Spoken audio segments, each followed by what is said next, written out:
Perkenalkan, nama saya Tompok Merisiotang dari kelompok 1. Sesuai RPS kita bahwa materi pembahasan pertama yaitu konsep dasar makroekonomi dan data makroekonomi. Yang pertama kita harus mengetahui apa sih ekonomi makro. Ekonomi makro adalah suatu bidang ilmu ekonomi yang mempelajari secara keseluruhan. Keseluruhan artinya di sini sudah mempelajari rumah tangga produsen, rumah tangga konsumen, pemerintah, dan masyarakat luar negeri. Tentunya di dalam makroekonomi terdapat masalah-masalah. Untuk itu kita masuk ke pembahasan yang pertama, yaitu apa sih masalah-masalah di dalam makroekonomi. Oke, tentunya di dalam suatu negara tentunya mengalami masalah-masalah ekonomi makro yang menyebabkan perlambatan ekonomi suatu negara sangat lambat. Masalah yang pertama yaitu lambatnya pertumbuhan ekonomi. Jumlah lulusan sarjana setiap tahun tidak sebanding dengan lapangan pekerjaan yang tersedia, sehingga sarjana-sarjana tersebut mengalami kesusahan dalam mencari pekerjaan. Bukan hanya itu saja penyebabnya. Ada penyebab yang lainnya, yaitu niat masyarakat Indonesia masih rendah untuk berwirausaha. Padahal kita tahu bahwa salah satu pertumbuhan ekonomi sangat didorong oleh UKM suatu negara. Pertumbuhan ekonomi kita sekarang mencapai ke minus, yaitu sekitar minus 5,32%. Bahkan diprediksi sampai ke minus 7,32%. Masalah yang kedua yaitu tingginya pengangguran maupun kemiskinan. Seperti kita yang bahas ke masalah yang pertama bahwa terbatasnya lapangan pekerjaan dan ledakan penduduk adalah masalah pertama penyebab dari kemiskinan ini. Artinya bahwa jumlah penduduk yang sangat meningkat, tetapi tidak sebanding dengan meningkatnya lapangan pekerjaan yang tersedia, sehingga memicu kemiskinan. Yang kedua yaitu inflasi dan defisit APBN. Kita harus mengetahui apa sih inflasi dan defisit APBN. Inflasi adalah suatu kenaikan harga barang maupun jasa secara menyeluruh dan berakibat jangka panjang. Sedangkan defisit APBN artinya defisit artinya pengeluaran lebih besar daripada pemasukan. Kita tahu bahwa suatu negara kita sedang mengalami pandemi, bahwa pemasukan negara kita sangat sedikit disebabkan karena kebijakan pemerintah yang memberi subsidi kepada masyarakat yang begitu banyak karena dampak pandemi bagi masyarakat. Defisit APBN negara kita mencatat sebesar 307,2 triliun. Apa sih dampak dari defisit APBN ini? Dampak dari defisit APBN ini akan menimbulkan kebijakan utang luar negeri. Masalah yang terakhir adalah tingginya utang luar negeri. Seperti yang kita bahas dari defisit APBN, bahwa tingginya utang luar negeri adalah dampak dari defisit APBN. Bank Indonesia kita mencatat bahwa melaporkan utang luar negeri atau disingkat dengan ULN mencapai sebesar 5.796 triliun. Tentu itu sangat banyak. Yang pembahasan yang kedua yaitu makroekonomi dapat sebagai pembangunan model.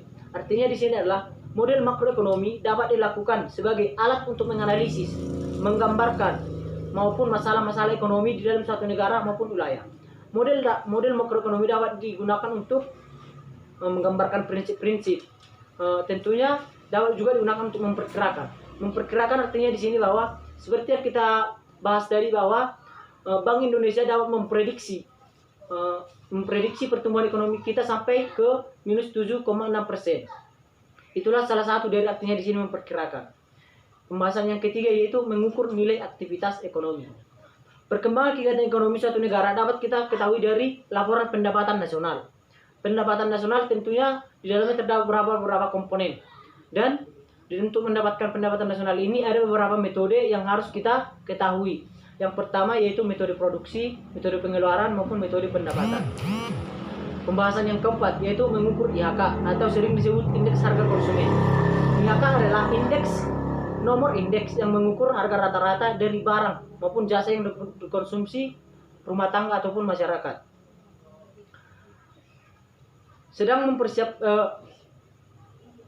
IHK ini sering digunakan untuk mengukur inflasi.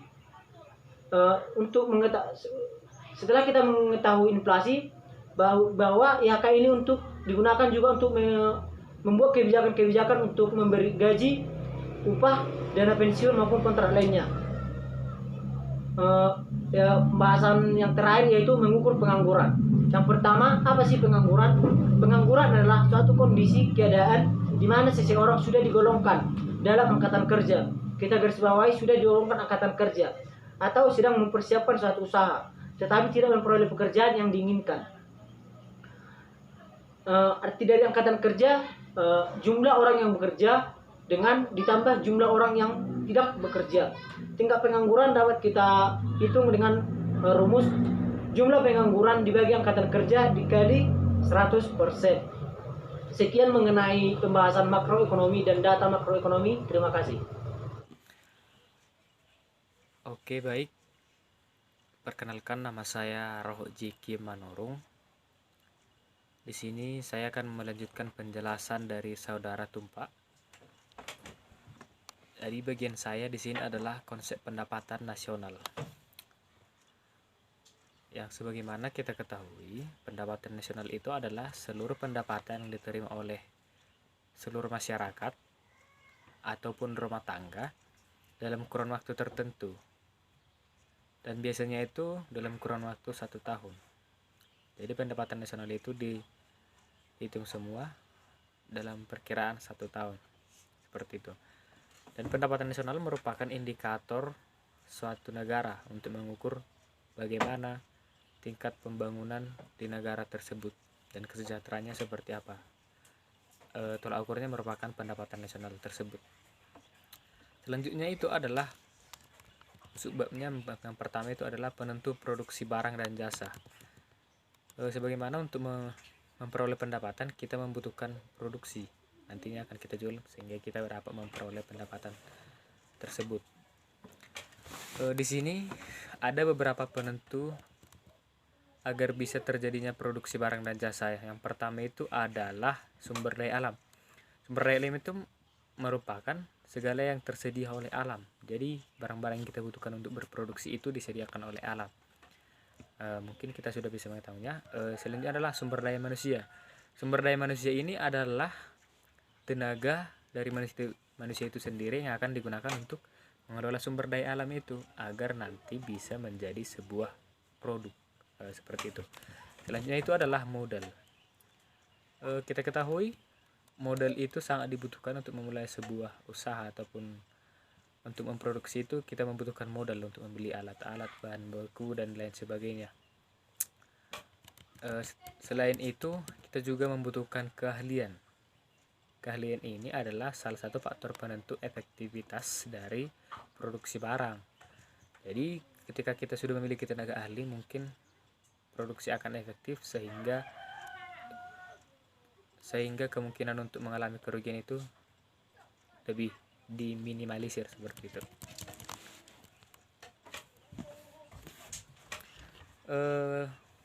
Selanjutnya itu kita bahas mengenai pendistribusian pendapatan nasional ke faktor produksi. Jadi maksudnya di sini adalah pendapatan nasional yang diterima oleh negara itu didistribusikan kembali ke faktor-faktor produksi, yang dimana tujuannya adalah agar faktor produksi ini dapat optimal dalam memproduksi barang dan jasa. Jadi tujuannya ini adalah untuk meningkatkan taraf hidup masyarakat. Yang kedua, memberikan hak dan keadilan bagi warga negara dan meningkatkan kegiatan ekonomi.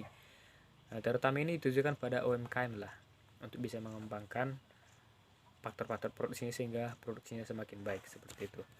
Selanjutnya itu mengenai penentu permintaan barang dan jasa. Permintaan adalah sejumlah barang dan jasa yang ingin dibeli oleh masyarakat pada tingkat harga tertentu. Itu adalah pengertian dari permintaan. Jadi ada beberapa faktor itu yang mempengaruhi permintaan. Yang pertama itu harga barang itu sendiri. Harga barang itu sendiri tentu saja sangat berpengaruh, karena ketika kita ingin membeli sesuatu, kita pasti akan bertanya harganya berapa. Nah, dan setelah kita mengetahuinya, mungkin jika harganya mahal, mungkin kita akan berpikir, ataupun jika harganya murah, kita akan membelinya dalam porsi yang banyak, mungkin seperti itu. Yang berikutnya adalah harga barang lain yang terkait. Maksudnya di sini adalah barang substitusi dan barang komplementer. Yang barang substitusi itu adalah barang pengganti. Jadi misalnya ketika kita naik angkot, mungkin saja permintaan terhadap naik angkot itu bisa naik atau turun ketika harga dari ojek online naik atau turun. Jadi di sini hubungan substitusi antara naik angkot dan ojek online seperti itu. Jadi ketika harga ojek online menurun, mungkin saja orang akan berkurang naik angkot. Sebaliknya juga, jika harga naik ojek online naik atau mahal, mungkin orang akan lebih banyak menggunakan angkot. Jadi permintaan terhadap angkot naik. Seperti itu. Yang kedua itu barang komplementer. Maksudnya di sini adalah barang pelengkap. Jadi harga permintaan terhadap suatu barang itu bisa saja naik atau turun ketika barang pelengkapnya ada atau harganya berubah. Misalnya sepeda motor. Ketika kita ingin membeli sepeda motor, mungkin saja permintaan kita akan bisa saja permintaan terhadap barang sepeda motor naik atau turun ketika kita mengetahui harga bensin. Ketika harga bensin naik, mungkin orang akan mengurangi niatnya untuk membeli sepeda motor. Begitu juga sebaliknya. Nah, jadi selanjutnya itu adalah tingkat pendapatan masyarakat. Tentunya untuk membeli barang kita membutuhkan uang, jadi uang itu tidak diperoleh dari pendapatan. Jadi permintaan kita itu sangat dipengaruhi oleh tingkat pendapatan kita. Ketika pendapatan kita naik, mungkin porsi pembelian kita akan naik juga. Kita akan menaikkan level pembelian kita. Sebaliknya, jika pendapatan kita menurun, mungkin saja level pembelian kita akan kita turunkan. Jadi misalnya kita ingin membeli sesuatu barang, ketika pendapatan kita itu menurun, kita akan mengurangi porsinya, seperti itu. Yang selanjutnya adalah selera masyarakat. Di sini selera masyarakat sangat berpengaruh karena di mana-mana itu seleranya berbeda, ya kan? Untuk memproduksi barang itu, jadi kita harus menyesuaikan dulu dengan selera masyarakat. Selanjutnya itu adalah jumlah penduduk. Jadi jumlah penduduk itu sangat berpengaruh terhadap permintaan. Jika saja penduduk di suatu daerah itu sedikit, mungkin permintaan juga akan sedikit. Jadi ketika jumlah penduduknya banyak, permintaan juga akan semakin banyak. Selanjutnya adalah prediksi masa depan. Yang dimaksud di sini adalah prediksi harga di masa depan. Ketika kita mengetahui harga suatu barang, mungkin misalnya beras, ketika kita mengetahui harga beras itu di bulan depan akan turun, mungkin saja kita akan menurunkan pembelian kita di bulan ini, dan di bulan depan kita akan membelinya dalam porsi banyak. Jadi kita bisa menyesuaikan ataupun permintaan kita, pembelian kita itu kita naikkan dengan prediksi kita di masa depan, seperti itu. Selanjutnya adalah penyeimbang permintaan dan penawaran barang dan jasa. Di mana keseimbangan itu adalah suatu kondisi di mana jumlah barang yang ditawarkan sama dengan jumlah barang yang diminta. Jadi di sini adalah kondisi di mana permintaan dan penawaran itu berada dalam posisi yang sama, seperti itu. Jadi pada titik ini kecenderungan perubahan harga apabila digambarkan dalam grafik itu, titik keseimbangan adalah perpotongan antara kurva permintaan dan penawaran. Selanjutnya itu adalah aliran pendapatan dan pengeluaran. Nah, jadi dalam pendapatan di sana itu terdapat aliran antara pendapatan dan pengeluaran. Itu antara rumah tangga dengan perusahaan. Jadi rumah tangga di sini berperan memberikan faktor produksi berupa modal, tenaga kerja, sumber daya alam, skill. Nah, jadi di sini ketika rumah tangga memberikan faktor produksinya terhadap perusahaan memberikan timbal baliknya berupa balas jasa atau berupa gaji atau upah kepada rumah tangga. Jadi di sini rumah tangga memperoleh pendapatan dari perusahaan. Nah, setelah itu perusahaan memproduksi barang dengan faktor produksi yang diberikan rumah tangga. Nah, sehingga perusahaan itu menghasilkan barang, dijual kembali ke rumah tangga. Nah, setelah dijual kembali ke rumah tangga memberikan timbal balik kepada perusahaan itu berupa uang, karena mereka membeli barang dari perusahaan. Begitulah berputar seterusnya. IP itu adalah nilai mata uang seluruh barang dan jasa yang diproduksi dalam suatu negara pada periode waktu tertentu. Itu dia. Jadi GDP itu adalah nilai mata uang, barang dan jasa yang diproduksi dalam satu negara dalam periode waktu tertentu. GDP ini lagi dibagi dua, itu GDP nominal dan GDP real. GDP nominal itu adalah nilai barang dan jasa yang diukur dengan harga berlaku, sedangkan GDP real adalah nilai barang dan jasa yang diukur menggunakan harga konstan.